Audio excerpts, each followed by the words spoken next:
Today, this morning, we are cooking Pure Foods corned beef. This is not an ad, but if you want it, then take it. In a fashion week, wala na akong kuko.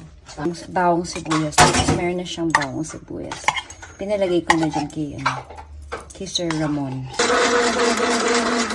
Parang hindi maganda tignan. The secret recipe of it all. Actually, madami ko nang nakain to nila bungal dati. Put a lot. Kasi we're gonna make it a little cheesy. So it's like ita-topping natin siya sa garlic bread. Or just bread.